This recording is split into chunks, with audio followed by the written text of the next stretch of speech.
Bonjour à tous et bienvenue dans cette vidéo. J'espère que vous passez d'excellentes fêtes de fin d'année. Pour bien finir l'année, aujourd'hui, c'est une réaction face à l'actualité parce que le site web Nordic Monitor a sorti plus d'informations sur un accord entre la Turquie et le Qatar qui vise notamment au déploiement d'avions de combat pour des entraînements sur le pays turc. Alors l'objectif aujourd'hui c'est quoi? C'est de vous permettre de prendre du recul par rapport à cette information. Dans un premier temps, nous allons regarder rapidement un petit coup d'œil sur l'armée qatari. Dans un deuxième temps, nous allons regarder l'armée turque. Ensuite, nous allons regarder les relations entre le Qatar et la Turquie. Vous allez peut-être apprendre 2-3 choses. Derrière, à l'historique de l'intelligence vis-à-vis de matériel adverse. Vous allez voir de quoi je parle rapidement. Et ensuite, nous regarderons ce que moi j'estime être le pourcentage d'informations que l'on peut transmettre sur un avion de 4e, 5 génération, ce qu'on peut apprendre sur un avion par ces entraînements, avant de clôturer avec my two cents, comme j'aime bien le dire, avec mon petit point de vue sur cette vidéo. Pour changer, la vidéo est sponsorisée par Debrief, qui est mon entreprise de formation, de conférences et de workshops. Vous ne savez peut-être pas quoi faire à la rentrée pour un kick-off ou pour redonner la bonne dynamique à votre équipe. Que ce soit en présentiel ou en distanciel, j'insiste sur le distanciel, avec mon équipe, nous intervenons et nous pouvons même vous faire des simulations de vol à distance, conférences simulations de vol, afin d'apprendre au maximum et de faire un ancrage émotionnel autour des méthodes que l'on utilise dans l'aviation, que ce soit militaire ou que ce soit commercial, qui peuvent vous aider en tant que manager, qui peuvent vous aider dans le monde de l'entreprise.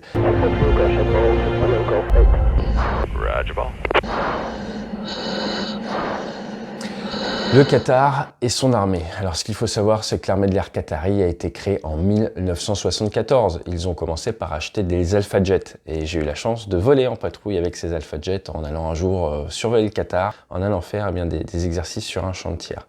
Ils ont à peu près 1500 hommes, pas mal de contracteurs, comme on dit, pas mal de mercenaires, si vous voulez, de différents pays, en plus de ça. Mais au début, ils avaient des Mirage F1, une quinzaine, ensuite des Mirage 2000-5, une grosse douzaine, et après ils ont acheté des PC-24, c'est suisse, avion d'entraînement, avant d'acheter, comme vous le savez, en 2015, devenir le deuxième acheteur du Rafale après l'Égypte, pour 24 avions initialement, maintenant c'est 36, et je crois qu'il y a une option également sur 36 avions supplémentaires.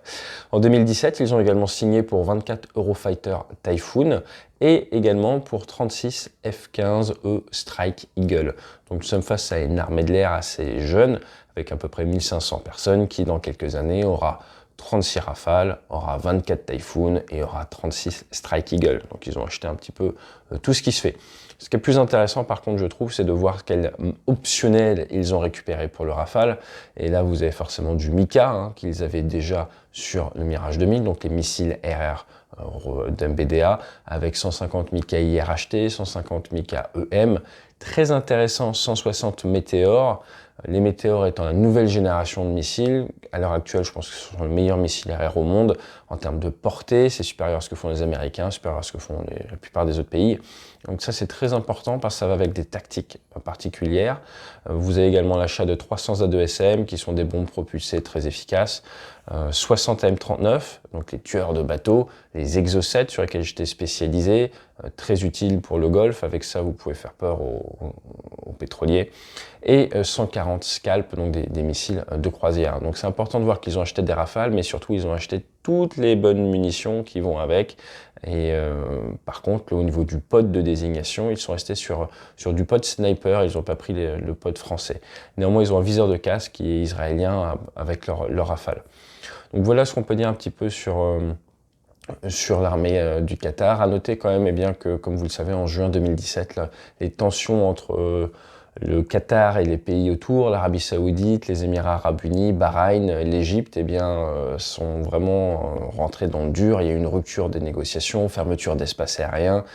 Il était reproché au Qatar de financer le terrorisme, d'être trop proche des Iraniens, d'être trop proche des Turcs notamment. Et c'est le Koweït qui a servi de médiateur. Ça s'est un petit peu détendu cette année, mais nous restons sur des relations très tendues. Donc le Qatar, petit pays très riche, avec une armée de l'air en très forte croissance, mais qui n'est pas très bien avec ses voisins. Et là, avant de faire ma transition vers l'armée turque, eh bien, je vais vous dire que depuis 2017, et depuis vraiment le début de ces tensions, suite à des accords signés en 2015, avec les Turcs, il y a une base turque sur le pays, au Qatar. Donc vous avez 3000 militaires turcs basés en permanence au Qatar, à peu près moins de 20 km de la capitale. C'est suite à des accords, donc, comme je vous le disais, signés en 2015, avec mise en application à partir de 2017. Il y a eu accélération après, eh bien, justement, ces soucis diplomatiques pour le Qatar.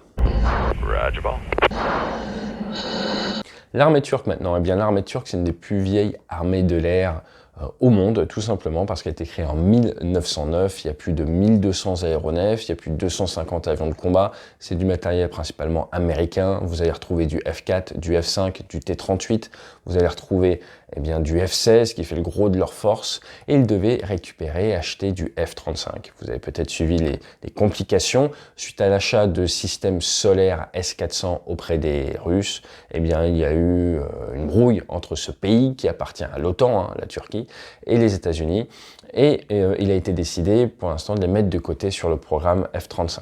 Les Turcs ont donc décidé de faire par eux-mêmes leur propre programme d'armement avec le TAI-TFX qui aurait pris du retard, qui serait un remplacement pour le F-16, qui devrait faire son premier vol vers 2025, qui serait un avion de 5e génération, monopilote, avec 27 tonnes en masse maximum au décollage, propulsé par 2 réacteurs de 12 tonnes de poussée, c'est beaucoup, hein. Les réacteurs du Rafale, c'est 7 tonnes 5 de poussée chacun, qui pourrait faire du Mach 1,8. Bref, un avion, j'ai presque envie de dire, un peu furtif, les formes un peu standards de la 5e génération, mais pour l'instant, il n'a toujours pas volé, il est toujours un petit peu sur les planches de dessin en fabrication. Là, néanmoins, où les Turcs sont extrêmement forts, c'est dans les drones. Ça fait plus de 20 ans qu'ils mettent beaucoup d'argent, beaucoup de développement dans les drones, et la crise, la guerre du Haut-Karabakh l'a bien montré, les drones suicides sont complètement en train de changer la manière dont la guerre a lieu.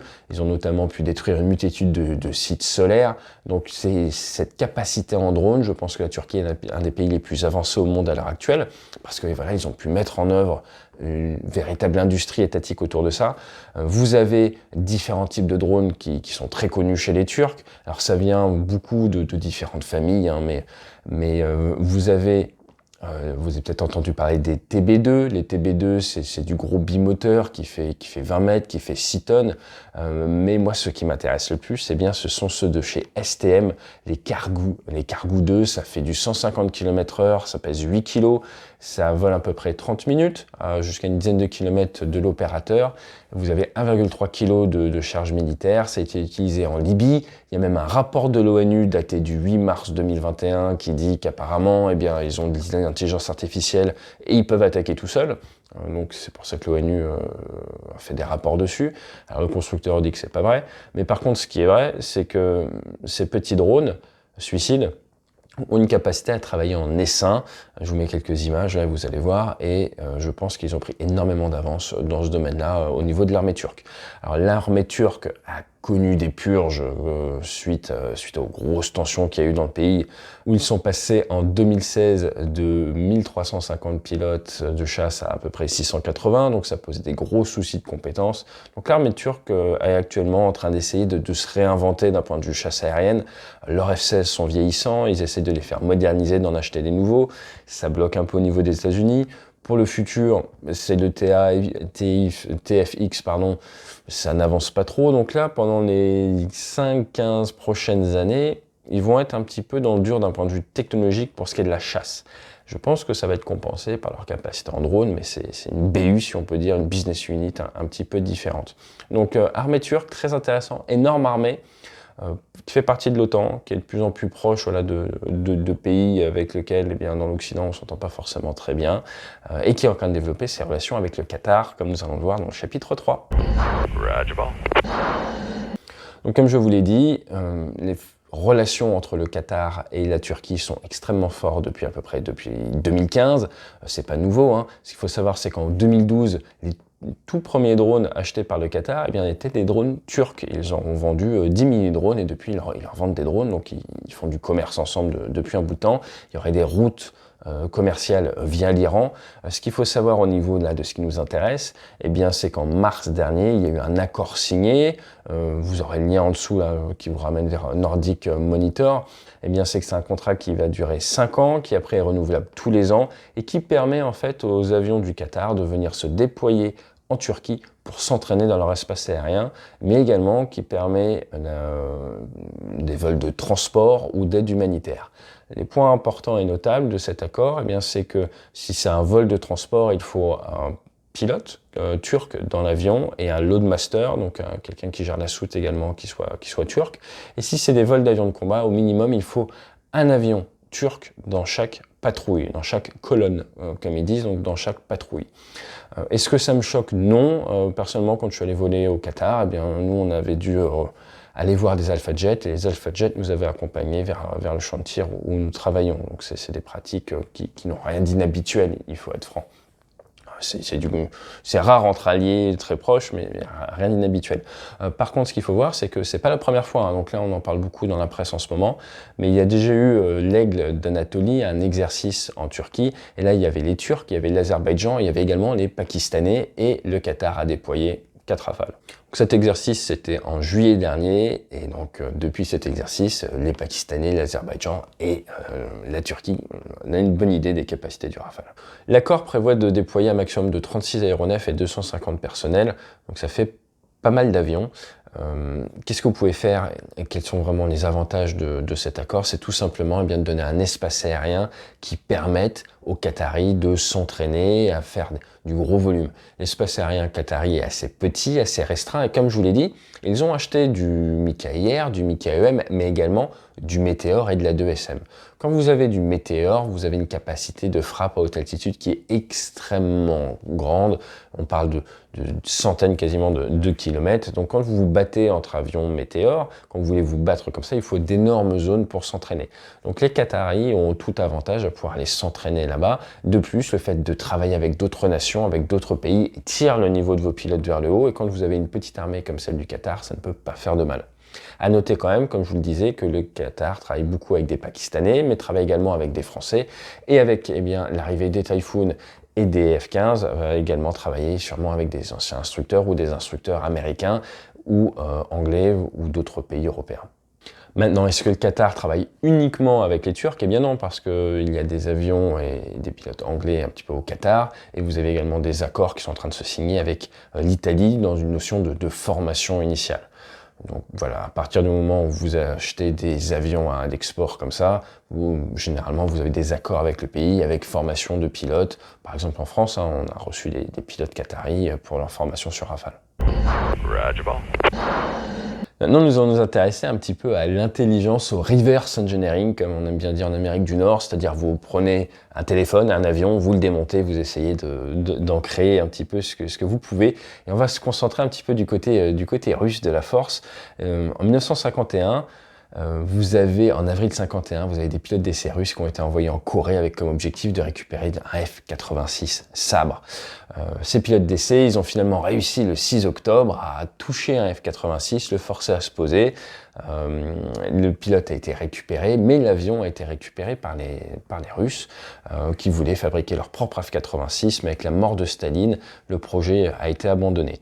Néanmoins, il faut noter que des missiles comme le Sidewinder, le missile infrarouge courte portée américain, eh bien, il avait été recopié par les Russes. Un avait percuté un avion chinois qui n'avait pas explosé, et il avait été reverse engineeré, donc c'est possible à partir de matériel de démonter et d'en apprendre. Ça, c'est vraiment vrai pour les avions et la technologie, on va dire, ancienne. Plus on se rapproche de la 5e génération, plus c'est du software, plus c'est de la technologie, moins c'est recopier une pièce. En 1968, pendant la guerre du Vietnam, les Russes ont pu récupérer une multitude d'avions. Ils ont récupéré un F-111, un F-4, un A-37, un F-5. Ils ont récupéré un Sparrow, donc les missiles, et également du Chinook. Et vous vous doutez bien que du côté occidental, eh bien, il y a eu du travail également. Ce travail, par exemple, il a permis le 21 septembre 1953 de récupérer un MiG-15. Il a permis également en 1966 de récupérer un MiG-21 irakien. C'était toute une opération. Vous avez également le 6 septembre 1976 un MiG-25 qui a fait défection avec son pilote, un lieutenant de 29 ans, et qui a été posé du coup au Japon. qui a été entièrement démonté, qui a permis de rassurer un petit peu l'Occident qui avait très peur de ces MiG. Et il a été complètement démonté et puis remonté et renvoyé aux Soviétiques avec les Japonais qui ne manquent pas d'humour, qui ont demandé 40 000 $ pour les frais d'envoi et également pour les réparations sur leur piste suite à des petits dégâts faits par le MiG-25. Oui, récupérer du matériel adverse pour apprendre, développer et mieux contrer, c'est quelque chose qui s'est toujours fait, qui a été très dur pendant la guerre froide. C'était notamment des photos lors des salons militaires qui permettaient d'avancer, mais le fait de pouvoir approcher un avion forcément va vous permettre de mieux comprendre ses limites, de mieux comprendre ses faiblesses et de mieux agir d'un point de vue tactique pour le battre. Alors justement, maintenant que nous savons qu'il y a eu un exercice, l'Aigle d'Anatolie, et qu'il y en aura d'autres à venir dans les années qui viennent, eh bien, quel pourcentage est-ce qu'on pourrait donner à la capacité des Pakistanais qui sont face à l'Inde, qui utilisent les Rafales, et des Turcs qui sont face aux Grecs, j'en ai pas parlé, mais c'est là que vient le problème. Qu'est-ce qu'ils peuvent savoir? Eh bien, je vous ai fait différents points. Le premier, c'est le radar. Le fait de travailler avec des Rafales qui ont le dernier radar et tout ce qui va bien, ça va leur permettre d'avoir une excellente idée des capacités de détection du radar, mais également une excellente idée de leur radar, comment ils arrivent à détecter le Rafale, fonction de la configuration.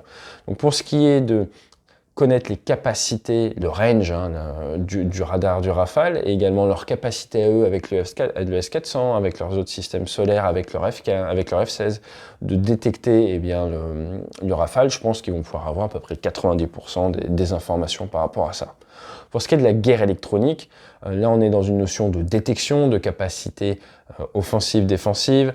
Je rentre pas trop dans la guerre électronique, mais en gros c'est connaître les bandes de fréquences, toutes ces choses-là. Ils vont être sur du 70-80%, ça dépend un petit peu de ce que font les Qataris et de ce qu'on appelle les bibliothèques guerre électronique.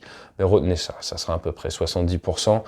Je pense pas qu'ils aient sur du brouillage de guerre efficace, mais ils sauront les ondes radar utilisées par le Rafale, donc ça ils sauront savoir quand un radar de Rafale par exemple les regarde. Donc voilà, 70-80%. Pour ce qui est derrière, de l'armement, c'est là où c'est très intéressant. Pour eux, c'est avec cette arrivée des nouveaux armements, notamment le Météor, l'A2SM, ce genre de choses.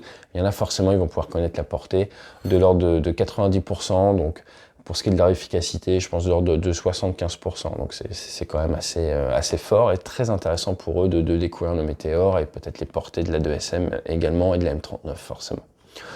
Pour ce qui est des capacités air-sol de la machine, ce qu'il faut savoir, c'est que le Rafale, avec son radar, peut faire de la cartographie air-sol, a des très bonnes capacités pour après désigner pour l'A2SM. Donc il a des capacités qui sont assez uniques de ce côté-là. Je pense qu'ils pourront acquérir à peu près 85% de l'information avec ce genre d'exercice. L'autre point, c'est la manœuvrabilité de l'avion et les performances. Donc là, ça va être de la BFM ou de l'ACM. BFM, c'est un avion contre un avion. ACM, c'est 2 avions contre un avion, peut-être 2 F-16 contre un Rafale. Ils vont pouvoir voir les capacités du Rafale à peu près 90% sans trop de soucis, se faire une bonne idée de ce que vaut l'avion. Et il est meilleur qu'un F-16, je vous le dis de suite. L'autre point, la dimension qui est importante, je pense que c'est d'ordre psychologique. Quand il y a un nouveau équipement dans l'armée d'en face, vous avez du mal à savoir à quelle distance réagir, vous avez du mal à savoir ses capacités, il y a du doute. Qui dit doute dit anxiété, dit guerre psychologique, dit vous rentrez un peu dans le cerveau de l'ennemi. Le fait de pouvoir voler avec les Rafales, le fait même de pouvoir éventuellement et apparemment monter en place arrière, les Qataris ont des Rafales B, si vous avez des Turcs qui peuvent monter en place arrière, bien là la guerre psychologique n'est plus du tout la même, ils vont pouvoir avoir un énorme avantage. Alors, avantage, on va dire, un recul de soucis, si je peux dire, parce que, par exemple, si vous prenez le cas des Grecs, ils savent très bien comment fonctionne un F-16 et les capacités du F-16. Donc, c'est surtout, ils n'auront plus ce complexe d'infériorité, ils n'auront plus ce doute, ils n'auront plus cette anxiété. Ils sauront exactement ce contre quoi ils se battent, ils savent exactement à quoi ressemblent les indicateurs, le cockpit d'un Rafale. Donc là, d'un point de vue psychologique, c'est absolument énorme. L'avantage, c'est dur à quantifier en pourcentage, mais pour tous ceux qui ont fait un tour sur Rafale, c'est énorme. Ils savent exactement quelle est la menace. Le dernier point, c'est vraiment l'Iverse Engineering. Je vous ai dit que leur avion de nouvelle génération, de 5e génération, est actuellement encore un petit peu en réflexion, il n'a pas encore volé. Le fait de pouvoir approcher un Rafale, et bientôt d'autres aéronefs aussi, ça va leur permettre forcément de réfléchir et peut-être d'aller plus vite dans la bonne direction, d'éviter de faire des erreurs. Donc ça, à hauteur de 80%, ça va beaucoup les aider également. Alors maintenant, mes deux sens, hein, qu'est-ce que je pense de tout ça? Déjà, je pense que c'est logique. Pourquoi c'est logique? Parce qu'on sait qu'à partir du moment où on vend notre matériel à export, à un moment ou à un autre, eh bien, il va être montré. Alors, je rentre pas dans les considérations politiques ou de contrat, ils ont droit de montrer, pas droit de montrer, parce que de toute façon, on peut toujours faire passer de l'information différemment. Donc, faut partir du principe qu'à partir du moment où on a vendu un avion, tout ce qu'on a vendu, l'adversaire peut éventuellement être mis au courant. Le petit point quand même que je voudrais soulever, c'est qu'on parle beaucoup dans la presse là, du Rafale qui n'aura plus de secret pour les Turcs. Le Qatar, de ce que je comprends, a de grandes chances de pouvoir également se déployer avec du F-15 et avec du Typhoon en Turquie. Alors il faut savoir qu'en 2016, quand il y a eu les purges, ils ont demandé aux États-Unis, les Turcs, s'ils pouvaient faire venir des Pakistanais pour faire instructeurs sur leur F-16 et les aider à remonter en compétences. Et ça a été refusé par les Américains. Depuis, pas mal d'eau a coulé sous les ponts et j'aimerais bien savoir comment ça va évoluer justement dans les 2-3 prochaines années pour ce qui est bien du déploiement de Typhoon et du déploiement de Strike Eagle en Turquie. Donc ça, c'est vraiment moi ce qui m'a attiré l'œil sur cette histoire, c'est OK pour le Rafale, qu'en est-il de ces deux autres aéronefs? À partir de là, moi, le point qui me chagrine le plus, c'est le Météore. Pourquoi c'est le Météore? Parce qu'on arrive avec des nouvelles tactiques. Quand vous utilisez le Rafale, au final, l'armement RR, hors Météore, c'est le même que ce qu'il y avait sur Mirage 2000-5, qui est beaucoup utilisé dans le Golfe. Donc rien de nouveau. Quand vous allez avec le Météore, vous allez avec des nouvelles tactiques, un nouveau raisonnement, une nouvelle manière de fonctionner. Un Météore plus un radar électronique à balayage, eh bien, ça vous donne des possibilités énormes. Rajouter de la liaison de données, là, c'est vraiment des nouvelles manières de fonctionner et d'utiliser l'armement. Et c'est vraiment ça qui va, je pense, être très utile pour les Turcs, pour les Pakistanais également, c'est de pouvoir voir comment c'est employé. Donc, dans certaines presses, on a vu qu'ils disent « Oui, mais les pilotes qataris, ils sont moins pushy, ils sont moins bons que les pilotes grecs. » Je ne pense pas que ça change grand-chose. À partir du moment où vous pouvez avoir accès aux distances d'engagement. Comme vous savez, en plus que c'est l'adversaire, je pense que les Turcs vont faire du jus de cerveau, vont réfléchir à OK, donc l'armement adverse peut faire telle distance, nous, qu'est-ce qu'on peut faire? Et réfléchir forcément à des tactiques. Encore une fois, la Turquie est un pays de l'OTAN, donc voilà, en toute rigueur, je vois pas pourquoi on s'inquiète. Et j'espère que cette vidéo vous aura un petit peu aidé à mieux comprendre la situation. Donc en résumé, je vous ai parlé un petit peu de l'armée du Qatar, avec ce développement, avec du Rafale, mais également du Typhoon et des Strike Eagle. Je vous ai parlé de l'armée turque qui essaye de faire son propre programme d'avions de 5e génération, qui est devenue excellente en termes de drones. Vous avez également ces accords entre les Turcs et les Qataris qui sont la source de cette vidéo. Ce que vous ne saviez peut-être pas, c'est qu'il y a 3000 Turcs basés à temps plein au Qatar. D'un point de vue intelligence, oui, récupérer du matériel, apprendre complètement. Maintenant, c'est déjà fait depuis juillet dernier avec l'exercice Aigle d'Anatolie. Donc, à partir de là, voilà, c'est fait. Les informations, je vous ai dit de manière générale, je pense qu'on peut en extraire 80%, mais la dimension la plus importante sur laquelle je voudrais insister d'un point de vue combattant, c'est cette dimension psychologique. Et si des Turcs peuvent monter en place arrière d'un Rafale, forcément ça va leur ouvrir les chakras sur les capacités du Rafale et ça va jouer sur la connaissance tout simplement de l'adversaire. Pour ce qui est de l'idée générale, des prochaines étapes, eh bien moi j'ai hâte de voir ce qui va se passer avec le Typhoon et ce qui va se passer avec le F-15 parce que ça serait très intéressant si le Typhoon ou si le F-15 est interdit d'exercice en Turquie. Ça voudrait dire beaucoup de choses sur les accords, mais ça voudrait également dire beaucoup de choses sur la souveraineté que l'on garde par rapport au matériel que l'on vend.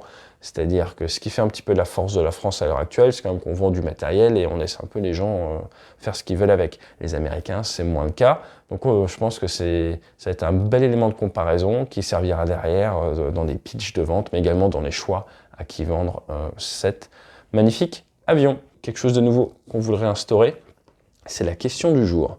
Donc la question du jour, qu'est-ce que c'est? En unité de combat, tous les matins, ou même en école, on passe à la question du jour après le briefing. On demande, les chefs de patrouille demandent à un des plus jeunes pilotes de venir devant le tableau et de répondre à une question qui à l'époque était impromptue, n'était pas connue à l'avance, et maintenant sur Rafale a plus tendance à être connue du fait que c'est assez compliqué.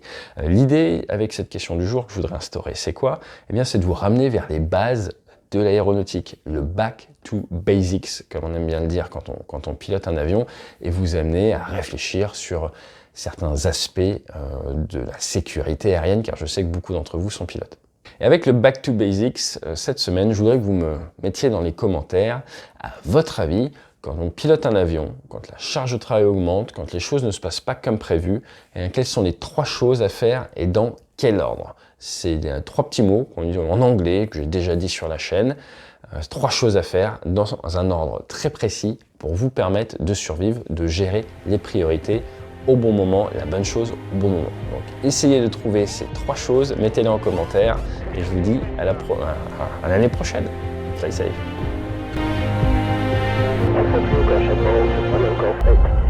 Roger, ball.